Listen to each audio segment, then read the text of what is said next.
بسم الله الرحمن الرحيم. حميم.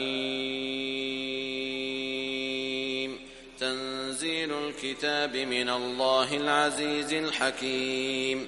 ما خلقنا السماوات والأرض وما بينهما إلا بالحق وأجل مسمى والذين كفروا عما أنذروا معرضون. قل أرأيتم ما تدعون من دون الله أروني ماذا خلقوا من الأرض أم لهم شرك في السماوات ائتوني بكتاب من قبل هذا أو أثارة من علم إن كنتم صادقين. ومن أضل ممن يدعو من دون الله من لا يستجيب له إلى يوم القيامة وهم عن دعائهم غافلون. وإذا حشر الناس كانوا لهم أعداء وكانوا بعبادتهم كافرين. وإذا تتلى عليهم آياتنا بينات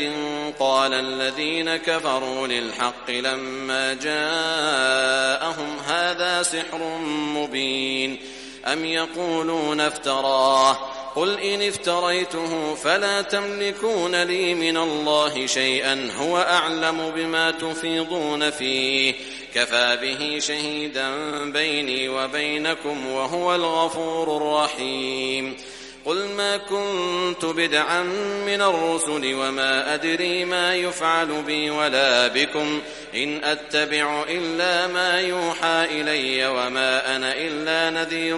مبين. قل أرأيتم إن كان من عند الله وكفرتم به وشهد شاهد من بني إسرائيل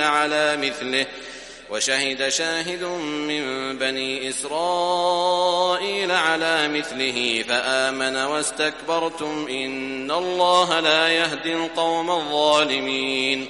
وقال الذين كفروا للذين آمنوا لو كان خيرا ما سبقونا إليه وإذ لم يهتدوا به فسيقولون هذا إفك قديم ومن قبله كتاب موسى إماما ورحمة وهذا كتاب مصدق لسانا عربيا لينذر الذين ظلموا وبشرى للمحسنين. إن الذين قالوا ربنا الله ثم استقاموا فلا خوف عليهم ولا هم يحزنون أولئك أصحاب الجنة خالدين فيها جزاء بما كانوا يعملون. ووصينا الإنسان بوالديه إحسانا حملته أمه كرها ووضعته كرها وحمله وفصاله 30 شهرا حتى إذا بلغ أشده وبلغ 40 سنة قال رب أوزعني أن أشكر نعمتك التي أنعمت علي وعلى والدي وأن أعمل صالحا ترضاه وأصلح لي في ذريتي إني تبت إليك وإني من المسلمين. أولئك الذين نتقبل عنهم أحسن ما عملوا ونتجاوز عن سيئاتهم في أصحاب الجنة وعد الصدق الذي كانوا يوعدون. والذي قال لوالديه أف لكما أتعدانني أن أخرج وقد خلت القرون من قبلي وهما يستغيثان الله ويلك آمن إن وعد الله حق فيقول ما هذا إلا أساطير الأولين. أولئك الذين حق عليهم القول في قد خلت من قبلهم من الجن والإنس إنهم كانوا خاسرين. ولكل درجات مما عملوا وليوفيهم أعمالهم وهم لا يظلمون. ويوم يعرض الذين كفروا على النار أذهبتم طيباتكم في حياتكم الدنيا واستمتعتم بها فاليوم تجزون عذاب الهون بما كنتم تستكبرون في الأرض بغير الحق وبما كنتم تفسقون واذكر أخا عاد إذ أنذر قومه بالأحقاف وقد خلت النذر من بين يديه ومن خلفه ألا تعبدوا إلا الله إني أخاف عليكم عذاب يوم عظيم قالوا أجئتنا لتأفكنا عن آلهتنا فأتنا بما تعدنا إن كنت من الصادقين قال إنما العلم عند الله وأبلغكم ما أرسلت به ولكني أراكم قوما تجهلون فلما رأوه عارضا مستقبل أوديتهم قالوا هذا عارض ممطرنا بل هو ما استعجلتم به ريح فيها عذاب أليم تدمر كل شيء بأمر ربها فأصبحوا لا يرى إلا مساكنهم كذلك نجزي القوم المجرمين ولقد مكناهم في ماء مكناكم فيه وجعلنا لهم سمعا وأبصارا وأفئدة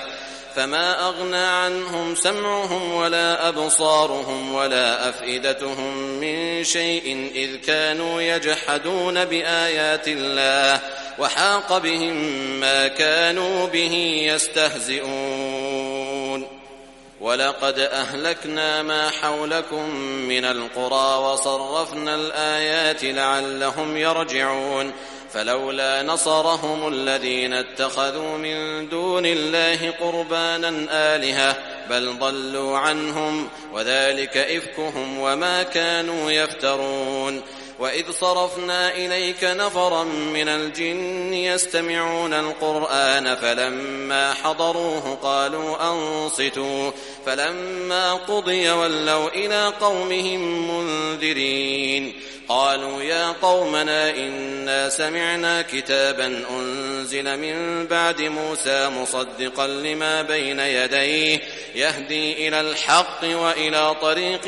مستقيم يا قومنا أجيبوا داعي الله وآمنوا به يغفر لكم من ذنوبكم ويجركم من عذاب أليم ومن لا يجب داعي الله فليس بمعجز في الأرض وليس له من دونه أولياء أولئك في ضلال مبين أولم يروا أن الله الذي خلق السماوات والأرض ولم يعي بخلقهن بقادر على أن يحيي الموتى بلى إنه على كل شيء قدير ويوم يعرض الذين كفروا على النار أليس هذا بالحق قالوا بلى وربنا قال فذوقوا العذاب بما كنتم تكفرون فاصبر كما صبر أولو العزم من الرسل ولا تستعجل لهم كأنهم يوم يرون ما يوعدون لم يلبثوا إلا ساعة من نهار بلاغ فهل يهلك إلا القوم الفاسقون